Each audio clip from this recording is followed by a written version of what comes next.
Hello and welcome to the Joe Ligato Show. I'm your host, Dr. Joe Ligato, and today we're going to be talking about the continuing decline of the Western world.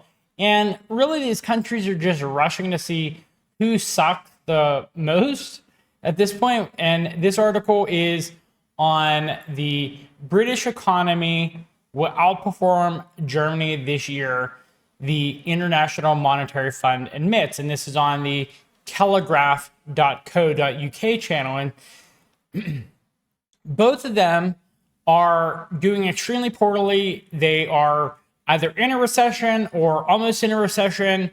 This economic outlook is looking dire for upcoming years because they have lost their primary energy trade partner in Russia, and they're definitely not getting that back again, particularly since Russia found other trade partners at this point.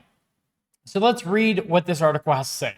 Britain will outperform Germany this year, according to the International Monetary Fund, after its worst fears for the UK economy failed to materialize.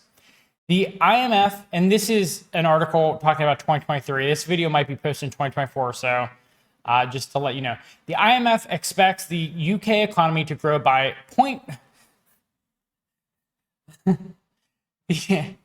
The IMF expects the UK economy to grow by 0.4% this year, it said on Tuesday, confirming predictions published in May as part of its annual economic health check. So inflation is going up massively across the Western world, but the economy is only growing by 0.4%. That's rough.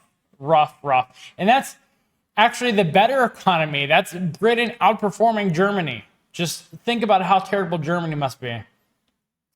This represents a big upgrade compared with the 0.3% contraction it predicted in April, when the UK was forecasted to be the worst performing major economy in the world, including Russia. So Russia is doing better, despite the fact that the UK has been doing its absolute best to come into conflict with Russia.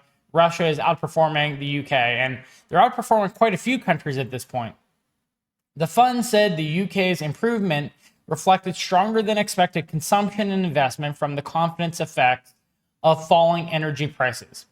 Well, who knows if energy prices are going to continue to fall given the increasing piracy from Somalis and Yemenis in that major area of the world, major oil exporting area of the world.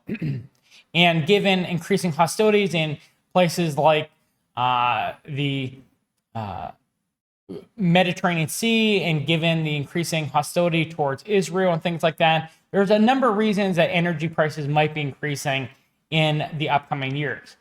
So the article goes on to say confidence among businesses has improved for the first time in 2 years, a separate survey by the Confederation of British Industry showed, while PwC said British consumers were the most upbeat they have been in 18 months.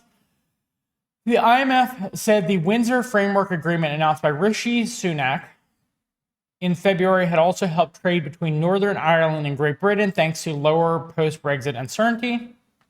Britain's financial sector has also remained resilient following the collapse of Silicon Valley Bank in the US and Credit Suisse in Switzerland. Meanwhile, Germany's economy is now expected to shrink by the 0.3% this year in a blow to Chancellor Olaf Scholz, who insisted earlier this year that Germany will avoid a contraction. So yeah, these countries are just rushing to see who is the worst economy at this point. The West has no chance of recovering. It is definitively in terminal decline. They have no prospects for the future. They don't even really seem to have a leadership class. They just have these nepotistic people who get in charge because they know the right people and they support the Zionist, and they're just beholden and in a lot of cases probably blackmailed by the Zionist oligarchical interests. So the article goes on to say the IMF blamed weakness in manufacturing output for its decision to downgrade its forecast from a previous prediction of a 0.1% contraction. So yeah, Germany, the manufacturing powerhouse of Europe, is showing weakness in its manufacturing output, and it's going to continue to show weakness in its manufacturing output, whereas Russia is increasing its manufacturing output because they are a thriving economy compared to the Western world. Separate survey data published by Germany's IFO Institute showed business confidence deteriorated in July for the third month in a row. Analysts warned that the German economy will struggle to break free from recession this year. The economy has contracted for the past 2 quarters, which meets the technical definition of a recession. And other Western countries are not far behind when it comes to recession. They're fudging the numbers as much as they possibly can, but the West is in a recession. The major economies of the West are in a recession. The IMF warned in May that Germany's economy was entering a new normal. So recession, contraction is the new normal for Germany. And it's going to be the new normal for the rest of the Western world as well. Growth will struggle because of an aging population and geoeconomic fragmentation that will hit the German economy hard because of its status as an industrial powerhouse with deep trade links with China and the US. The downgrade for Germany means it is now expected to be the worst performing major economy in the world this year. So Japan, Germany, all these countries that are puppets, proxies of the United States, they're doing terribly. So why? I mean, Ukraine is obviously doing terribly too. Why would countries or provinces such as Taiwan want to be a part of the West? Why would they want to be a lapdog of the West when the West is not taking care of its puppets that it currently has? It just does not make any sense to me whatsoever. So the article goes on to say the downgrade for Germany means it is now expected to be the worst performing economy. Karsten Brzezinski, an economist at ING, said Germany was stuck in the twilight zone between stagnation and recession, a so-called slow recession, and is in urgent need of a reform agenda. Wow. Imagine having your country described as in between stagnation and recession. Like, it's just miserable. There's no optimistic outlook. There's no light at the end of the tunnel for Germany at this point. Separate figures show business lending across the Eurozone has fallen at the fastest pace on record. As a result of soaring interest rate, the European Central Bank has won. Wow. Fastest pace on record. I mean, these are historical declines for the Western world right now. It is in terminal decline, which I've said a number of times on this channel. Demand for credit plunged faster than it did in the financial crisis or the sovereign debt crunch in the 3 months to June, according to the ECB's quarterly survey, which has been carried out since 2003.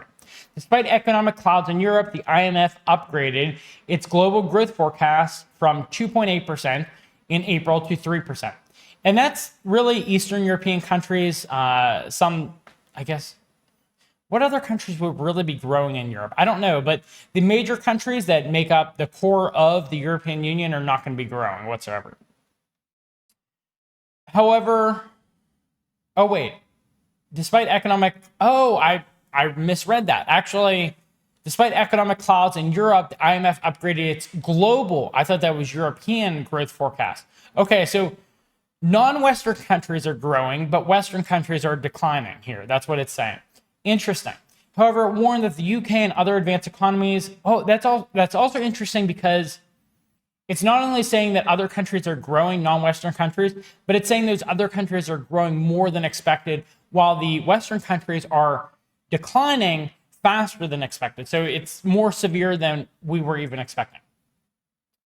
The article goes on to say, however, it warned that the UK and other advanced economies will find it difficult to tame inflation over the next 2 years, and the fund's chief economist said living standards may never match growth seen in the past. Wow, that's sad.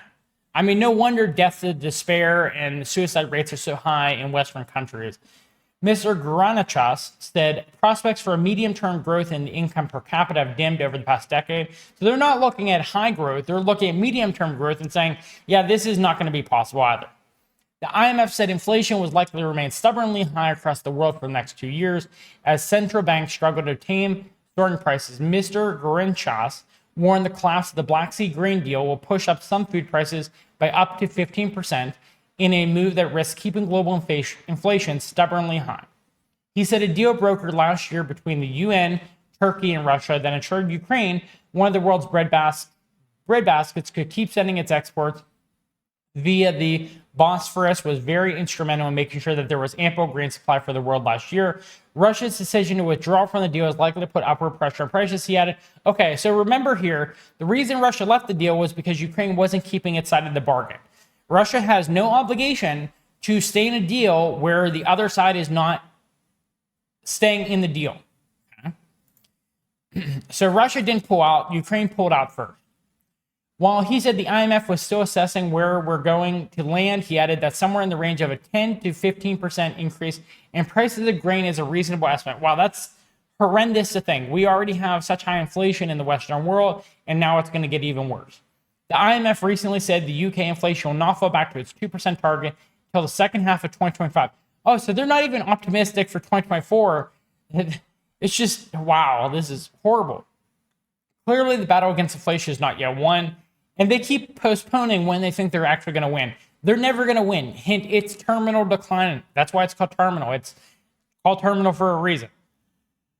However, rebuking arguments made by Andrew Bailey on pay, Mr. Grinchus said wage raises for workers were welcome, adding that he was confident there is room to accommodate a rebound in real wages without triggering a wage price spiral.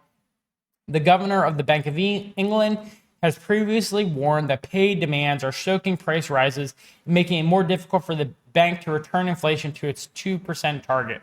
Wow, just horrendous to think about. And if you're in the Western world, this is another opportunity for me to encourage you to move abroad, move to Latin America, move to Southeast Asia. There's a ton of places to move where your money could be worth more. If you are part of the laptop class and you can work online permanently, I would definitely encourage you to move to a lower cost of living area. It's completely worth it. You can not be as stressed out in the world. You can pay for living expenses easily, housing, food, etc., etc. So I'm in the Philippines, as a lot of people know, and I'm absolutely loving it here. So if you found this video to be informative, helpful, interesting, please give us a thumbs up. It does help us in the algorithm. Please subscribe to our channel for more content on YouTube or Rumble. And tell a friend about our channel. We are trying to get the word out there about our channel because we are being suppressed in the YouTube algorithm. We actually have far more viewers on Rumble than we do on YouTube, despite the fact that we have far more subscribers on YouTube because we are being suppressed. If you have any questions, concerns, critiques, or comments, please leave them in the comment box below. I do read all of them and I do respond when necessary. So thank you for watching, and I hope you have a good rest of your day. Bye.